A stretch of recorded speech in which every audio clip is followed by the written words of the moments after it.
What's up, gentlemen and ladies? I decided to start adding some content to my YouTube channel, mostly because I'm not a big fan of being on camera. And in fact, this is probably one of the few times you'll see my face, with the exception of just when I'm working around the car, stuff like that. But I've learned a lot from other people's YouTube content, and over the years, I've gotten to be where the car is getting pretty serious now. So I wanted to kind of share some of that knowledge and some of that stuff that I've learned, some of the stuff that I've done. I can tell you now that not everything is perfect, and not everything is the way everybody else would do it, or somebody else might do it. But you take what you want from it, and what you don't like, just leave it. If you don't like something on the channel or on the video, I'm open to constructive criticism. However, I can tell you that probably won't be as involved as like Turbo John and some of those guys that post multiple videos a week. Man, I admire those guys that take the time to do that, because I know there's a lot of work that goes into the video editing and the filming, and then having other people film for them, and that's a very, very involved process. So I'll do the best I can. I've already gotten a pretty good ways on the car, which I'll show you all here in a little bit, and my regret is that I didn't film a lot of the back structure that I built for the back half of the car. But I kind of thought about this late, and my equipment's limited. I've got a GoPro 8 and my phone right now, and that's pretty much it. So we'll get to the shop. Some of the things that we're going to do today is we're going to kind of look at the wheel tubs and see what else I got to cut out as far as sheet metal goes, to see where I'm going to have to make room. And then we've got to go to a buddy's shop where he has a lathe, and I've got to turn down a axle end that will fit inside of the current bar that I have. I bought a pretty beefy 1.5" anti-roll bar from Quartermax, and at the time it was a 3/8 thick chromoly bar. And then when I decided to back half the car, I narrowed the frame rails, and the anti-roll bar was too wide. Well, I literally had just bought it, so I was able to purchase an end from them so I can cut the bar, re-weld it, and just basically rebuild it for the new frame rail widths. However, they've gone to a 1/4" thick anti-roll bar, or piece of chromoly.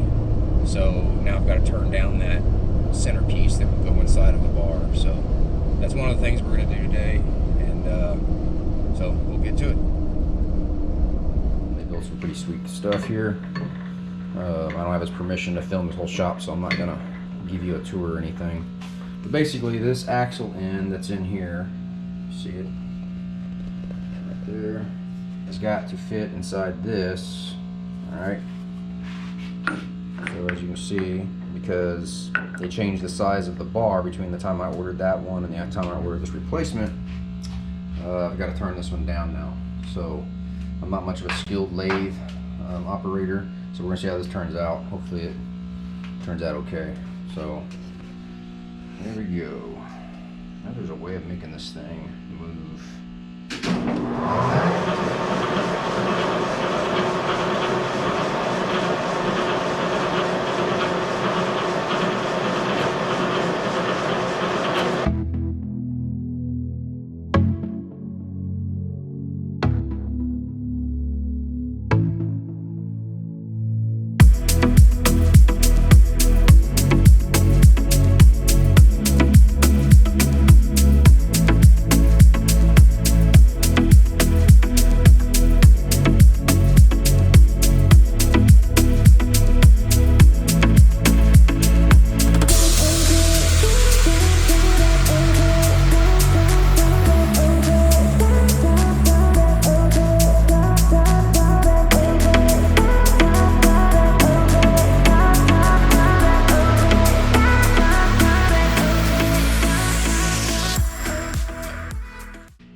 That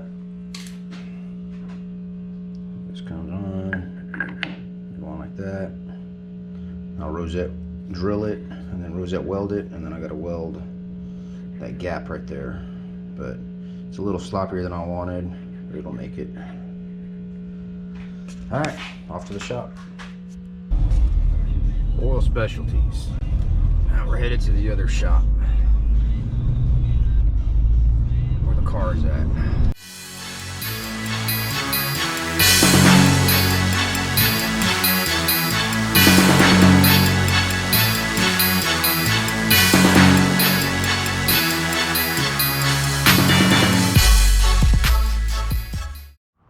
Alright, so we're at the other shop.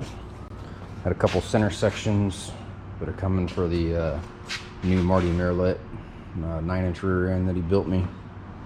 So here's the car.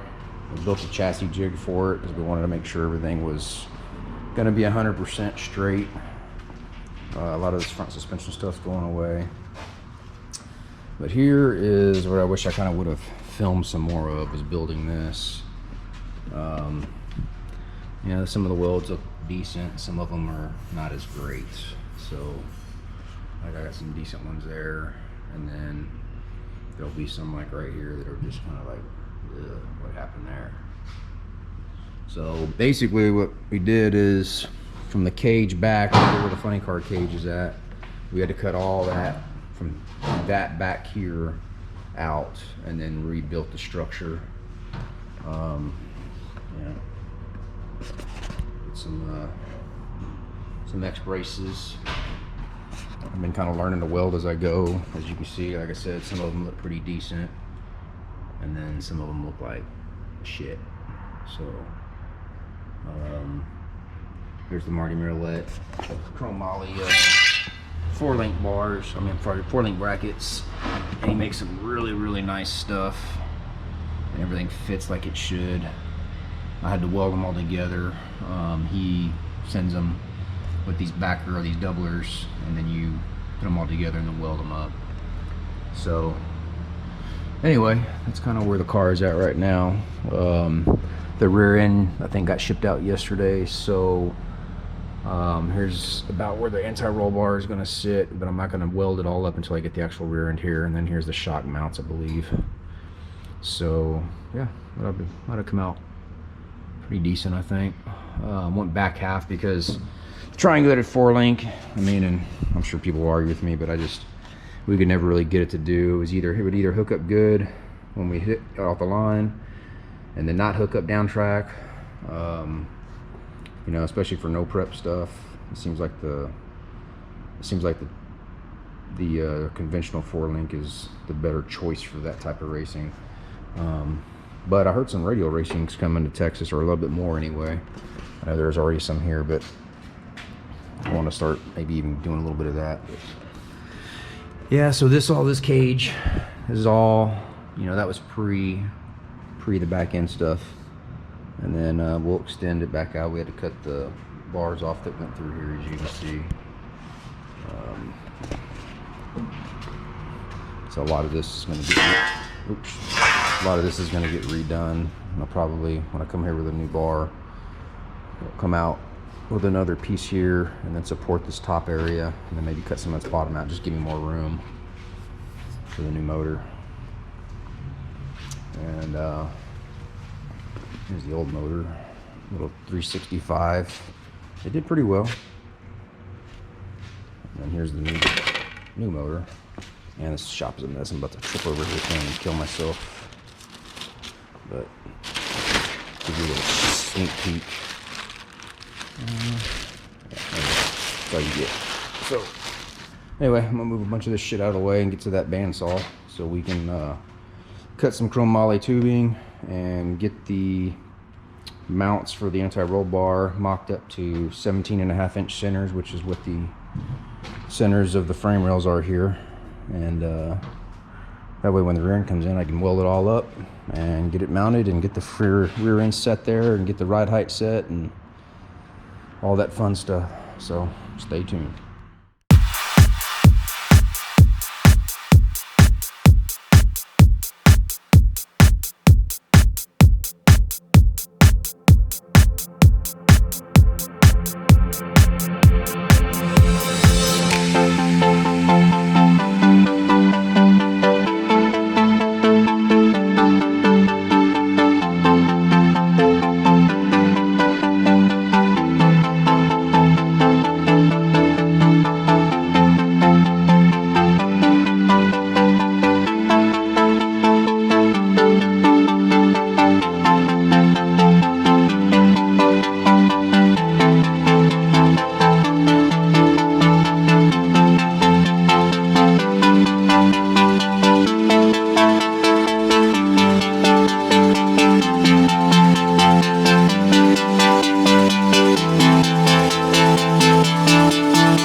Okay, so growing pains. Forgot to record cutting this in the bandsaw, but that's pretty straightforward, so it's not like y'all are missing anything. So this will go up in there. I'll kind of bevel that edge a little bit so we can weld up in there. I need to mark it, drill it so I can rosette weld it. And then what I'll do is I'll clamp it on the table with those arms on it to make sure the splines are lined up. And then I'll weld it all up. But I'm running out of memory cards, so I'll save some of this tedious, boring work to have some room to make sure that we get the welding and all that kind of stuff. Alright, gonna check up in the drill press here, so I'm just gonna essentially do this on all four sides of the 3/8 drill bit. So drill some 3/8 holes for the rosette welds, and then that way we can get everything mocked up ready for welding. So I'll film one, but I want to save some card for the welding part. Everything you need to know at cdc.gov/coronavirus.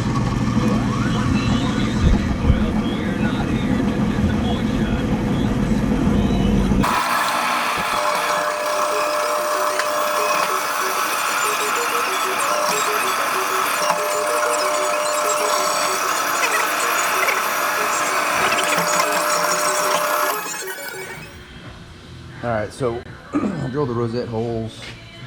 Got it mocked up here, and because I took a little bit too much off of this axle end, I've got a shim underneath there to kind of straighten it up. I put a straight edge across. You can see that it's pretty straight now. So, what I'm gonna do is I'm gonna put a big cup on the welding torch so I can stick the tungsten way out, because it's a real pain to get all the way down in there to rosette weld. In fact, last time I MIG'd it. And I might do that again, just depending, and then of course TIG this. So got the arms clamped down on the table so the splines all line up, and you don't get to a point where you would just weld it and you could have an arm that was slightly up further than the other, and that wouldn't be too good. So anyway, let me change over the torch stuff real quick and get this thing tacked in place. And I'm running out of SD card. That's the one thing I realize I'm gonna have to get more of, is a bigger SD. Okay, so it just wasn't happening with the TIG torch, trying to get way down in those 3/8 deep holes. More than certain there's plenty of people out there that can do it. I'm just not gonna fight it when I can just rosette weld it with the MIG, and then I'll come back in here with the TIG welder and get all that nice and pretty. Then I'll fill these up a little bit and add some rod to the top of that. So anyway, it'll come out nice. I just wasn't going to try to fight feeding rod down in there, not touching the rod and tungsten and everything, and it was a pain in the ass. So let's do it this way, and then I'm going to try something new. I don't know if it's going to work, but I'm going to try putting this camera behind the another welding hood to see if you can actually see the weld process go on. So we'll try that. I'm running out of SIM cards, so we'll try to get as much of it as we can before we run out.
All right.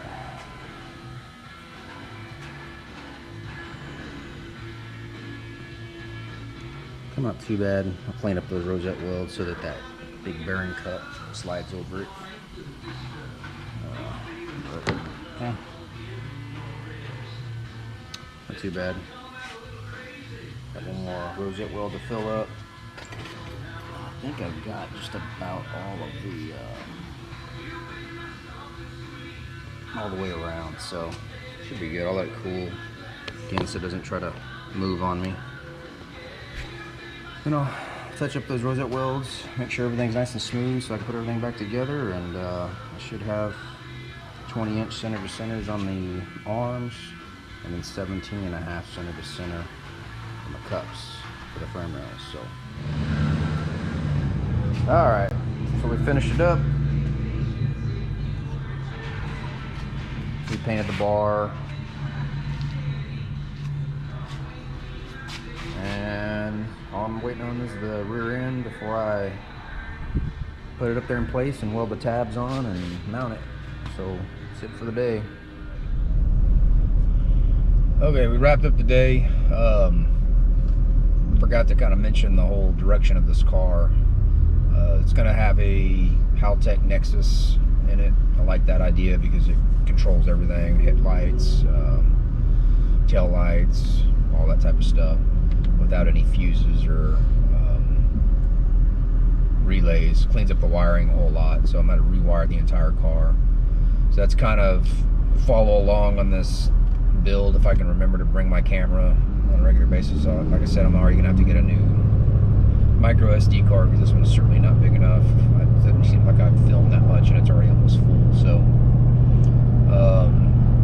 anyway, we'll follow along with that when I get to that point. Still got a lot to do with the car. Obviously right now you saw there's not much in it, so we've got to build the floor structure and put the floors back in it,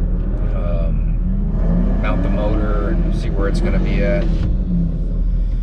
And anyway, so there's a lot to be done still, and then when all that's done, then I can finally get to the wiring part, which I don't know, I'm semi-excited about it, but at the same time I know I'm going to start getting frustrated on some stuff. But anyway, it'll be pretty neat. So stay tuned to the next time, and we'll see you next time. If you like what you see, guys, please hit subscribe and subscribe to the channel.